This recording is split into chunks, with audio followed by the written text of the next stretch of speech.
So 53ನೇ ಪ್ರಶ್ನೆಗೆ ನಾವು part 1 ತನಕ ನಾವು ನೋಡಿದ್ವಿ. ಇವಾಗ ಪಾರ್ಟ್ 2ನ ಸ್ಟಾರ್ಟ್ ಮಾಡ್ತಾ ಇದ್ದೀನಿ. ಪಾರ್ಟ್ 2 ಏನೇನಿದೆ, ಪಾರ್ಟ್ 2 ಅಲ್ಲಿ ಏನೇನಿದೆ ಅನ್ನೋ ನೋಡೋಣ. ಪಾರ್ಟ್ 2 ಅಲ್ಲಿ ನಾವೇನು ಕೇಳಿದ್ದೀವಿ ಅನ್ನೋದ್ರ ಬಗ್ಗೆ ಇದೆ.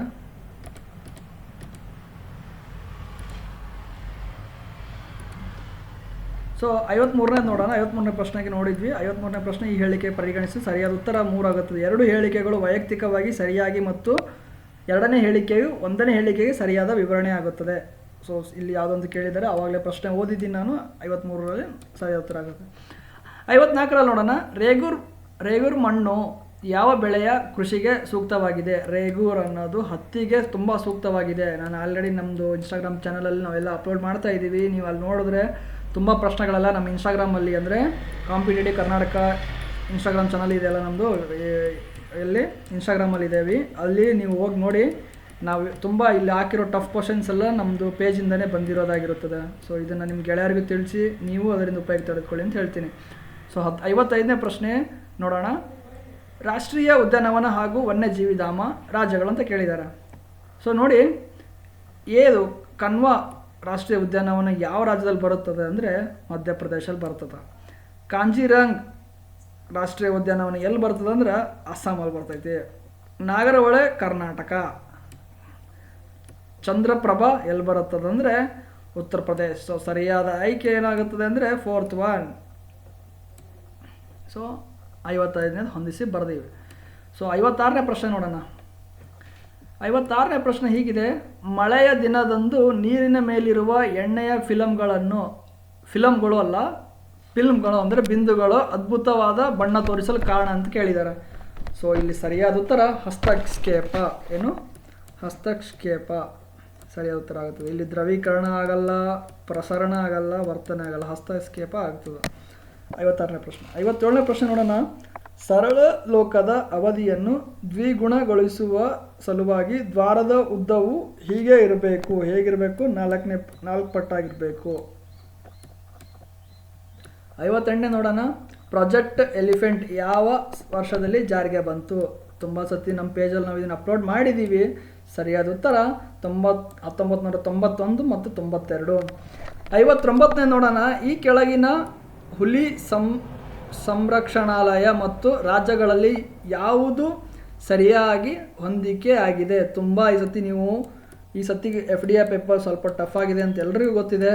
ಇಲ್ಲಿ ಇನ್ನೊಂದು ನೋಡ್ಬೇಕು ನೀವು, ಎಲ್ಲ ಪ್ರಶ್ನೆಗಳು ಅಪ್ಲೈಡ್ ಪ್ರಶ್ನೆಗಳಾಗಿದ್ದಾವೆ. ಮತ್ತು ಸ್ವಲ್ಪ ಟೈಮ್ ಅಂದರೆ ಖರ್ಚಾಗುತ್ತೆ, ಅಂದರೆ ಟೈಮ್ ತುಂಬ ತೊಗೊಳುತ್ತೆ. ಸ್ವಲ್ಪ ಯೋಚನೆ ಮಾಡೋಕ್ಕೆ ತುಂಬ ಟೈಮ್ನ ಹಾಕಂಗೆ ಆ ರೀತಿ ಪ್ರಶ್ನೆಗಳನ್ನ ಸೆಟ್ ಮಾಡಿದ್ದಾರೆ.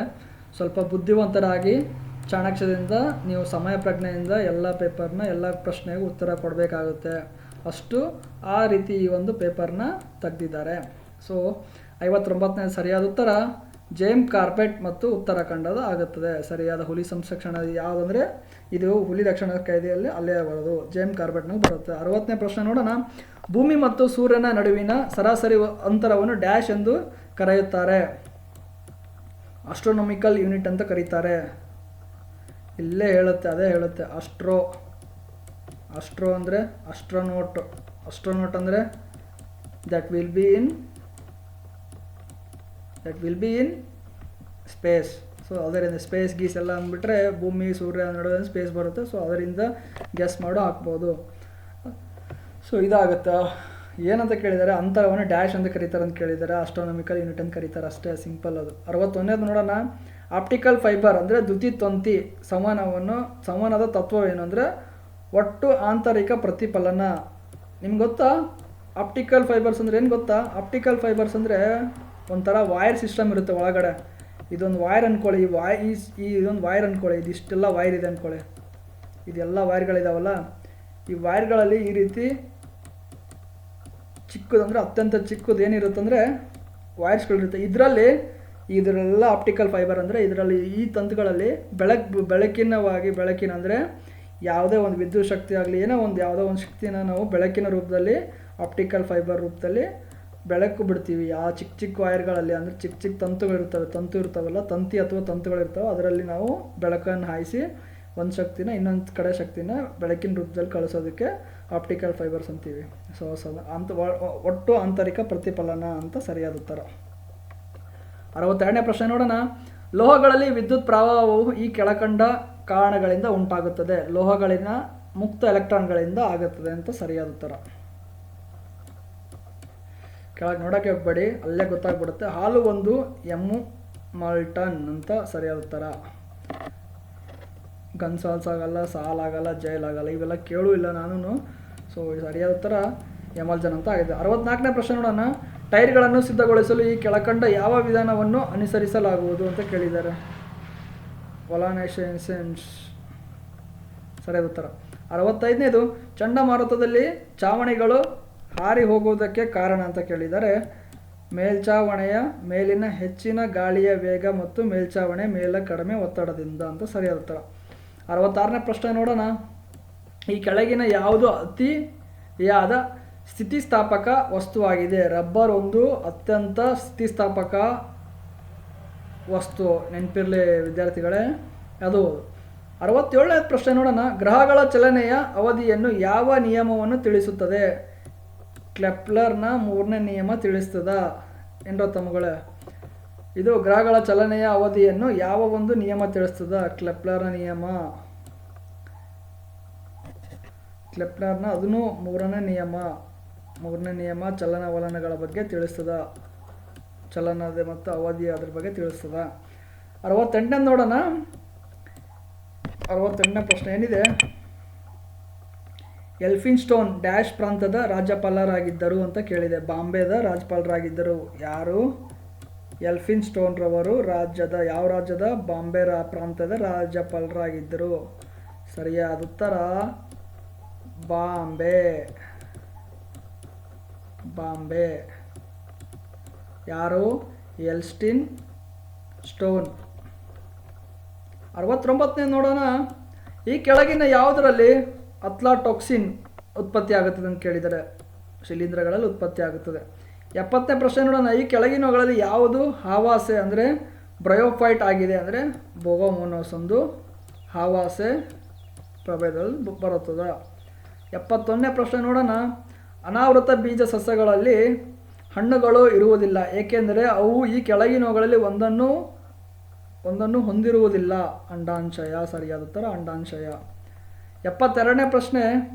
ಯಾವ ಪ್ರೋಟೀನ್ ಕಾರ್ಟಿಲೇಜ್ನಲ್ಲಿ ಇರುತ್ತದೆ? ಅಂದರೆ ಕೊಲಾಜನ್ದಲ್ಲಿ ಇರುತ್ತದೆ. 73ನೇ ಪ್ರಶ್ನೆ ನೋಡೋಣ. ಈ ಕೆಳಗಿನವುಗಳಲ್ಲಿ ಯಾವ ರಾಸಾಯನಿಕವನ್ನು ಹೆಚ್ಚಾಗಿ ಭಾರತದಲ್ಲಿ ಮಾವಿನ ಹಣ್ಣುಗಳನ್ನು ಮಾಗಿಸಲು ಬಳಸುತ್ತಾರೆ? ಅಂದರೆ ಕ್ಯಾಲ್ಸಿಯಂ ಕಾರ್ಬನೇಟ್ ಆಗಿ ಅವುಗಳನ್ನು ರಫ್ತು ಮಾಡಲಿಕ್ಕೆಲ್ಲ ಯೂಸ್ ಮಾಡ್ತಾರೆ. ಈ ರಾಸಾಯನಿಕವನ್ನು ಯೂಸ್ ಮಾಡ್ತಾರೆ. ಸೊ 74ನೇ ಪ್ರಶ್ನೆ. ಈ ಕೆಳಗಿನ ಯಾವ ಗೊಬ್ಬರವು ಅತಿ ಹೆಚ್ಚು ಶೇಕಡಾವಾರು ಸಾರಜನಕವನ್ನು ಹೊಂದಿದೆ? ಅಂದರೆ ಯೂರಿಯಾ. ಇದನ್ನು ಇವಾಗಲೂ ಕೂಡ ಗದ್ದೆಗಳಲ್ಲಿ ಫಸ್ಟು ರೈತರು ಹಾಕೋದೇ ಯೂರಿಯಾ ಗೊಬ್ಬರ ಹಾಕ್ತಾರೆ. ಯಾಕಂದರೆ ಸಾರಜನಕವನ್ನು ಉತ್ಪತ್ತಿ ಮಾಡೋದು ಭೂಮಿಯಲ್ಲಿ ಅಂದರೆ ಇದೆ, ಅದಕ್ಕೆ ಯೂರಿಯಾ ಹಾಕ್ತಾರೆ. 75ನೇ ಪ್ರಶ್ನೆ ನೋಡೋಣ. ಈ ಕೆಳಗಿನಗಳಲ್ಲಿ ಯಾವುದನ್ನು ಹೊಂಡಾ ರೇಷ್ಮೆ ಅಂದರೆ ಪಾಂಡ್ ಸಿಲ್ಕ್ ಎಂದು ಕರೀತಾರೆ? ಅಂದರೆ ಸ್ಪೈರೋಗೈರಗನ್ನೇ ಪಾಂಡ್ ಸಿಲ್ಕ್ ಅಂತ ಕರೀತಾರೆ. ಸೈನ್ಸ್ ಇದು ತುಂಬ ಸೈನ್ಸ್ ಪ್ರಶ್ನೆಗಳು ಬರ್ತಾವೆ ಇನ್ನು ಮುಂದೆ. ಸೊ ಬರಾಕ ಅಣುಸ್ಥಾವರ ವಿದ್ಯುತ್ ಸ್ಥಾವರ ಎಲ್ಲಿದೆ? ಅಂದರೆ ಯುನೈಟೆಡ್ ಅರಬ್ ಎಮಿರೇಟ್ಸ್ನಲ್ಲಿ ಕಂಡು ಬರ್ತದೆ. ಇದು ಬರಾಕ ಅನ್ನೋದು ಅಣುಸ್ಥಾವರ.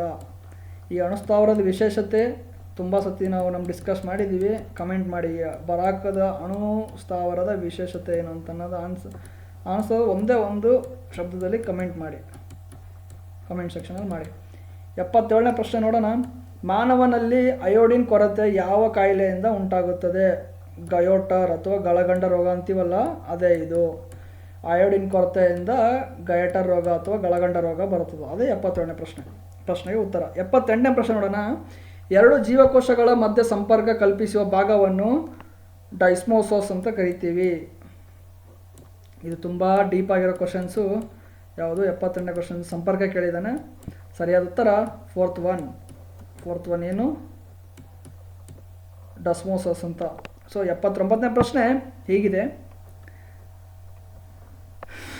ದಿ ಡೆಕ್ಕನ್ ಸಭಾ ಆಯೋಜಕರು ಯಾರು? ಗೋಪಾಲ್ ಕೃಷ್ಣ ಗೋಖಲೆ ಅವರು.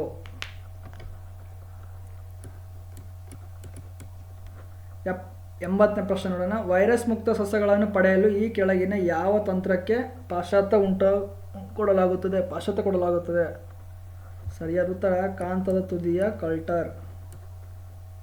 81ನೇ ನೋಡೋಣ. ಈ ಕೆಳಗಿನ ಯಾವ ಸಕ್ಕರೆಯು ನ್ಯೂಕ್ಲಿಕ್ ಆಮ್ಲದಲ್ಲಿ ಸಿಗುತ್ತದೆ ಅಂತ ಕೇಳಿದ್ದಾರೆ. ಡಿಆಕ್ಸಿರೈಬೋಸ್ ನ್ಯೂಕ್ಲಿಕ್ ಆಮ್ಲದಲ್ಲಿ ಸಿಗ್ತದಾ? 82ನೇದು ಈ ಕೆಳಗಿನವುಗಳಲ್ಲಿ ಹಾಲನ್ನು ಮೊಸರಾಗಿ ಹೊಟ್ಟೆಯಲ್ಲಿ ಪರಿವರ್ತನೆ ಮಾಡುವುದು ಯಾವುದು? ರೆನಿನ್. ಪೆಪ್ಸಿನ್ ಎಲ್ಲಿ ಕಂಡು ಬರ್ತದೆ? ತುಂಬ ಸತಿ ಕೇಳಿರ್ತೀರ. ಪೆಪ್ಸಿನ್ ಬರೀ ಎಲ್ಲಿ ಉತ್ಪಾದನೆ ಆಗುತ್ತದೆ? ಮಾನವ ದೇಹದಲ್ಲಿ ಯಾವ ಒಂದು ಅಂಗಾಂಗದಲ್ಲಿ ಉತ್ಪಾದನೆ ಆಗುತ್ತದೆ ಅನ್ನೋದು ಕಮೆಂಟ್ ಮಾಡಿರಿ ಸಾಕು. ಕಮೆಂಟ್ ಮಾಡ್ತೀರಿ? ಮಾಡಲೇಬೇಕ್ರಿ, ಕಮೆಂಟ್ ಮಾಡಿರಿ. ಪೆಪ್ಸಿನ್ ಅನ್ನೋದು ಯಾವ ಒಂದು ಮಾನವನ ಅಂಗದಲ್ಲಿ ಕಂಡು ಬರ್ತದೆ ಅನ್ನೋದು ಕಮೆಂಟ್ ಮಾಡಿರಿ. 83ನೇದು ರಾತ್ರಿಯ ಉಪವಾಸದ ಸಮಯದಲ್ಲಿ ಡ್ಯಾಶ್ ರಕ್ತದಲ್ಲಿನ ಗ್ಲುಕೋಸ್ ಪ್ರಮುಖ ಮೂಲವಾಗಿದೆ. ಗ್ಲುಕೋಯೋಜಿನೆಸ್ ಅಂತ ಆಗುತ್ತದೆ ಅದು. 84ನೇ ಪ್ರಶ್ನೆ. ಡ್ಯಾಶ್ ಉತ್ಪಾದನೆಯನ್ನು ಕಡಿಮೆ ಮಾಡುವುದರ ಮೂಲಕ ಎಲ್ಲ ಪ್ರತಿ ಇನ್ಫ್ಲಮೇಟರಿ ಏಜೆಂಟ್ಗಳು ನೋವು ಮತ್ತು ಜ್ವರವನ್ನು ನಿವಾರಿಸುತ್ತದೆ ಅಂದರೆ ಪ್ರೋಸ್ಟಾಗ್ಲ್ಯಾಂಡಿನ್. 85ನೇ ಪ್ರಶ್ನೆ ನೋಡೋಣ. ಫೆಡ್ರಿಕ್ ಸ್ಯಾಂಗರ್ ಅನುಕ್ರಮಗೊಳಿಸಿದ ಪ್ರೋಟೀನ್ ಯಾವುದು ಅಂದರೆ ಇನ್ಸುಲಿನ್. 86ನೇ ಪ್ರಶ್ನೆ. ಮನುಷ್ಯರಲ್ಲಿ ಉಂಟಾಗುವ ಅಲ್ಝೈಮರ್ ಕಾಯಿಲೆಯು ಯಾವುದರ ಕೊರತೆಯಿಂದ ಉಂಟಾಗುತ್ತದೆ? ಅಸಿಟೈಲ್ ಕೊಲೈನ್ ಅಂತ ಅದರಿಂದ ಉಂಟಾಗುತ್ತದೆ. 87ನೇ ಪ್ರಶ್ನೆ. ಪೆನ್ಸಿಲಿನ್ ಬ್ಯಾಕ್ಟೀರಿಯಾದ ಬೆಳವಣಿಗೆಯನ್ನು ಈ ಕೆಳಗಿನವುಗಳಂತೆ ತಡೆಯುತ್ತದೆ ಅಂದರೆ ಸೆಲ್ ವಾಲ್ ಸಂಶೋಧನೆಯನ್ನು ಪ್ರತಿಬಿಂಬಿಸುತ್ತದೆ. 88ನೇದು ನೀರಿನ ಅಣುವಿನ ಧ್ರುವೀಯತೆಗೆ ಕಾರಣ ಏನಂದರೆ ನೀರಿನಲ್ಲಿ ಆಮ್ಲಜನಕ ಮತ್ತು ಹೈಡ್ರೋಜನ್ ಪರಮಾಣುಗಳ ಎಲೆಕ್ಟ್ರಾನಿಟಿವಿಟಿಯಲ್ಲಿ ವ್ಯತ್ಯಾಸವಾಗ್ತದೆ. ಇದೇ ಸರಿಯಾದ ಉತ್ತರ. 89ನೇ ಪ್ರಶ್ನೆ. ಪ್ರಾಜೆಕ್ಟ್ ಕಿರಣದ ಗುರಿ ಏನಾಗಿತ್ತು ಅಂದರೆ ಮಹಿಳೆ ಉದ್ಯಮಿಗಳಿಗೆ ಬೆಂಬಲಿಸುವುದು. ಪ್ರಾಜೆಕ್ಟ್ನ ಕಿರಣದ ಒಂದು ಮೇನ್ ಇಂಪಾರ್ಟೆಂಟ್ ಥೀಮ್ ಅಂತ ಕೇಳಿದ್ದಾರೆ ಅವರು. ಗುರಿ ಅಥವಾ ಏಮು ಥೀಮ್ ಅಂತ ಕೇಳ್ತಾರೆ. 96ನೇ ಪ್ರಶ್ನೆ ನೋಡೋಣ. ಹಿರಿಯ ನಾಗರಿಕರಿಗಾಗಿ ಪ್ರಧಾನಮಂತ್ರಿಯವರ ವಂದನಾ ಯೋಜನೆ ವಂದನಾ ಯೋಜನೆ ಅಂತ ಬರ್ತದೆ. ಅದು PVVY ಕರೆಂಟ್ ಅಫೇರ್ಸ್ ಪ್ರಶ್ನೆ ಇದರಿಂದ ನೀಡಲ್ಪಟ್ಟಿದೆ ಅಂತ ಕೇಳಿದ್ರೆ ಭಾರತದ ಜೀವ ವಿಮಾ ನಿಗಮ. ಸರಿಯಾದ ಉತ್ತರ ಏನು? ಭಾರತದ ಜೀವ ವಿಮಾ ನಿಗಮ. 97ನೇ ಪ್ರಶ್ನೆ. ಜಾಗತಿಕ ಅಪಾಯಗಳ ವರದಿ 2021 ಬಿಡುಗಡೆಗೊಳಿಸಿದವರು ವಿಶ್ವ ಆರ್ಥಿಕ ವೇದಿಕೆ. ವರ್ಲ್ಡ್ ಎಕನಾಮಿಕ್ ಸ್ಟೇಜಸ್ ಅನ್ನೋ ಸರಿಯಾದ ಉತ್ತರ ಆಗ್ತದೆ. ವಿಶ್ವ ಬ್ಯಾಂಕ್ ಬರಲ್ಲ. ಅಪಾಯಗಳ ವರದಿ ಅಂತ ಕೇಳಿದ್ದಾರೆ. ಅಂತಾರಾಷ್ಟ್ರೀಯ ಹಣಕಾಸಿನ ವಿವಾದಿ ಬರಲ್ಲ. ವಿಶ್ವ ವ್ಯಾಪಾರ ಸಂಸ್ಥೆ ಬರಲ್ಲ. 98ನೇದು ಭಾರತದಲ್ಲಿ ಅತಿ ಹೆಚ್ಚು FDA ಈಕ್ವಿಟಿ ಒಳಹರಿವು ಆಕರ್ಷಿಸುವ ಕ್ಷೇತ್ರ ಸೇವೆಗಳು. 99ನೇದು ಹಣಕಾಸು ಸ್ಥಿರತೆ ವರದಿಯನ್ನು ಭಾರತೀಯ ರಿಸರ್ವ್ ಬ್ಯಾಂಕ್ ಡ್ಯಾಶ್ ಬಿಡುಗಡೆ ಮಾಡ್ತದೆ ಅಂದರೆ ವರ್ಷದಲ್ಲಿ 2 ಬಾರಿ ಬಿಡುಗಡೆ ಮಾಡ್ತದೆ. 99ನೇ ಪ್ರಶ್ನೆಗೆ ಉತ್ತರ ನೋಡ್ರಿ. ಇಲ್ಲಿ ಏನಂತ ಇದೆ? ಹಣಕಾಸು ಸ್ಥಿರತೆ ವರದಿಯನ್ನು ಭಾರತೀಯ ರಿಸರ್ವ್ ಬ್ಯಾಂಕ್ ಡ್ಯಾಶ್